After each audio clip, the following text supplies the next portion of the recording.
تاریخ کے اوراق بتاتے ہیں کہ نظام دکن کی رضامندی کے بعد بھی آپریشن پولو کے نام سے ریاست حیدرآباد پر دشمن ملک کی طرح حملے کی تیاریاں کی گئیں۔ آج ایسی بہت ساری کانگریسی قائدین ہیں جو علیحدہ ریاست تلنگانہ کے عظیم رہنما اور معزز وزیر اعلیٰ کے چندر شیکھر راؤ کو ایک فرقہ پرست سیاسی لیڈر کے طور پر پیش کرنے کی کوشش کر رہے ہیں، مگر وہ اکثر اس حقیقت سے روگردانی کرتے ہیں جو ان کی پارٹی آج ایسی بہت ساری کانگریسی قائدین ہیں جو علیحدہ ریاست تلنگانہ کے عظیم رہنما اور معزز وزیر اعلیٰ کے چندر شیکھر راؤ کو ایک فرقہ پرست سیاسی لیڈر کے طور پر پیش کرنے کی کوشش کر رہے ہیں، مگر وہ اکثر اس حقیقت سے روگردانی کرتے ہیں جو ان کی پارٹی اور قائدین کی فرقہ پرستی کو عیاں کرتی ہیں۔ آزاد ہندوستان کے پہلے کانگریسی وزیر اعظم پنڈت نہرو اور پہلے وزیر داخلہ سردار ولبھ بھائی پٹیل کی نگرانی میں آپریشن پولو کے نام سے ایک مہم کی شروعات سرزمین دکن پر عمل میں آئی، جس میں لاکھوں کی تعداد میں دکن کے باشندے ہلاک ہو گئے۔ وہ کانگریس ہی تھی جس نے اپنے شروعاتی دور سے ہی مسلم اقلیت کو نشانہ بنانے کا کام کیا ہے۔ حالانکہ بغیر کسی مزاحمت کے ریاست حیدرآباد اور کا انڈین یونین میں انضمام ممکن تھا، مگر جس انداز میں آپریشن پولو کو روبے عمل لایا گیا ہے، اس سے صاف ظاہر ہوتا ہے کہ مرکز کی کانگریسی حکومت کی منشا ٹھیک نہیں تھی۔ سارے ملک میں سب سے زیادہ تعلیم یافتہ، دولت مند اور انصاف پسند مسلم اقلیت اگر کہیں موجود تھی تو وہ ریاست حیدرآباد میں ہی تھی۔ سرکاری محکمے میں مسلمانوں کا تناسب 50% سے زیادہ تھا۔ تجارتی شعبے میں مسلم نمائندگی کی آبادی کے تناسب سے تھی۔ تعلیمی اداروں میں مسلمانوں کی شمولیت آبادی کے تناسب سے تھی۔ حالانکہ بعض مورخین تاریخ کو توڑ موڑ کر پیش کرتے ہوئے ریاست حیدرآباد کے مسلمانوں کو مغرور بتانے کی کوشش کی ہے، جو حقیقت کے عین برعکس بات ہے۔ سلطنت آصفیہ کے زوال سے قبل تک ریاست حیدرآباد میں ہندو اور مسلمان مکمل بھائی چارے کے ساتھ زندگی گزارتے رہے، آپس میں ایک دوسرے کے غم اور خوشیاں بانٹتے، ایک دوسرے کی تکلیف اور درد میں ساتھ کھڑے ہوئے دکھائی دیتے تھے، مگر ایک منظم سازش کے تحت اس بھائی چارے کو توڑنے کا کام کیا گیا۔ اس کے لیے کوئی اور ذمہ دار نہیں بلکہ کانگریس پارٹی ہی اس کی ذمہ دار ہے۔ اس نے ایک طرفہ ہندو سبھا کی پشت پناہی کی تو دوسری طرف مسلم لیگ کی سرپرستی کرتے ہوئے ریاست حیدرآباد کو فرقہ واریت کی آگ میں جھونک دیا تھا۔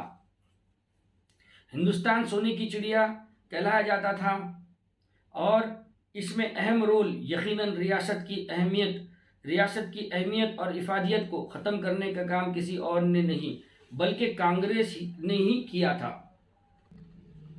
ہندوستان سونے کی چڑیا کہلایا جاتا تھا اور اس میں اہم رول یقیناً ریاست حیدرآباد کے حکمرانوں کا ہی رہا ہے۔ آزادی کے بعد ریاست حیدرآباد کو لسانی بنیادوں پر 3 حصوں میں تقسیم کرتے ہوئے ریاست کی اہمیت اور افادیت کو ختم کرنے کا کام کسی اور نے نہیں بلکہ کانگریس نے ہی کیا تھا۔ نہ صرف ریاست حیدرآباد بلکہ ہندوستان بھر کے مسلم اقلیتی طبقے کے لیے کانگریس اور ہندو مہاسبھا ایک سکے کے 2 رخ ثابت ہوئے ہیں، اور آج چند ایک کانگریسی قائدین TRS سربراہ اور بے مثال چیف منسٹر کے چندر شیکھر راؤ کے سیکولرزم کو چیلنج کر رہے ہیں۔ ہندو مہاسبھا جو بعد میں RSS کے نام سے تبدیل ہو گئی، اس کی پشت پناہی کرنے والے کون تھے؟ اس کا جواب آج کے دور کے کسی کانگریسی کے پاس موجود نہیں ہے۔ جب لسانی بنیادوں پر ریاستوں کے قیام کی کمیشن نے سفارش کی تو حیدرآباد سے مراٹھواڑہ اور کرناٹک کا وہ حصہ جہاں پر کنڈی بولی جاتی تھی نکال کر مہاراشٹر اور کرناٹک میں ضم کر دیا گیا، اور تیلگو ریاست کے نام پر رائلسیما اور آندھرا کے اضلاعوں کو ریاست حیدرآباد کے ساتھ جوڑ کر ایک ریاست قائم کی گئی۔ جس کو آندھرا پردیش کہا گیا۔ میرا کانگریسیوں اور فرقہ پرستوں سے بھی یہ سوال ہے جو کے سی آر کو فرقہ پرست کہہ رہے ہیں اور جو نظام دکن کو جابر اور ظالم کہتے ہیں، اگر رضاکاروں کی تحریک کو کچلنے کے لیے آپریشن پولو کرنا تھا، کیا اس کے لیے ریاست حیدرآباد کے معصوم اور مظلوم عوام کو نشانہ بنانا ضروری تھا؟